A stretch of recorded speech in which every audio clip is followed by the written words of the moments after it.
যে ছেলেটা সারাদিন একটা ওয়াক্ত নামাজ পড়ে না, যে বিবি একটা ওয়াক্ত নামাজ পড়ে না, যে মেয়েটা পর্দা করে না, তারে জিজ্ঞাসা করেন না যে মা সবার সাথে সম্পর্ক বজায় রাখো, মালিকের সাথে কেন দুশ্মনী? আল্লাহর লগে কি নারাজি হইলা? আল্লাহর সাথে কি দুশ্মনী? আল্লাহর লগে কেন রাগ করলা? কেন রাগ করলা? এই বাপ, তোমরা যারা সেজদা করো না, তোমরা বলো না বাজান, বলো না, এই দরদি ভাই চিৎকার করে বললাম, তুমি যদি বলো তোমার পায়ে ধরতে, আমি পায়ে ধরতে রাজি। তুমি যদি বলো তোমারে জড়িয়ে ধরে কাঁদতে, আমি কাঁদতে রাজি।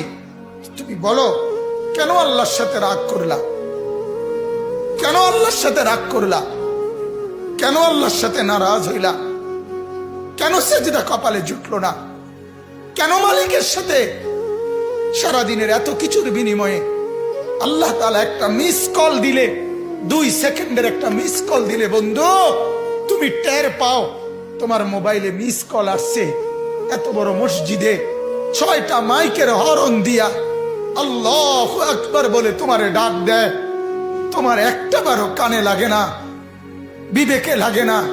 তোর মতো শক্ত ডাকাত, তোর মতো পাষাণ বেটা আর কে হইতে পারে? বেটা কথা বলেন না কেন? তুই ডাকাত, কত বড় ডাকাত!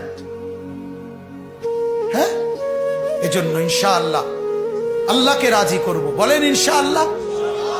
সেজদা করব তো ইনশাআল্লাহ। যুবকরা তোমরা বলো না ইনশাআল্লাহ। নওজোয়ান তোমাদেরকে বলি, আমার আশা ভরসার স্বপ্ন এই নওজোয়ানদেরকে জাগানো।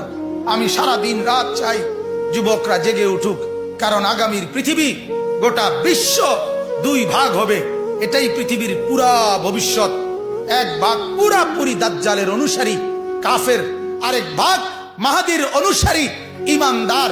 এই 2 ভাগে পৃথিবী অচিরেই বিভক্ত হয়ে যাবে।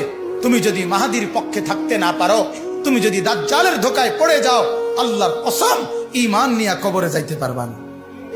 অতএব আমি তোমার ঈমান চাই, আমি যুবকের ঈমান চাই, আমি যুবকের আখিরাত চাই। আল্লাহ তাআলা আমাদের প্রত্যেককে ঈমান আমলের দৌড়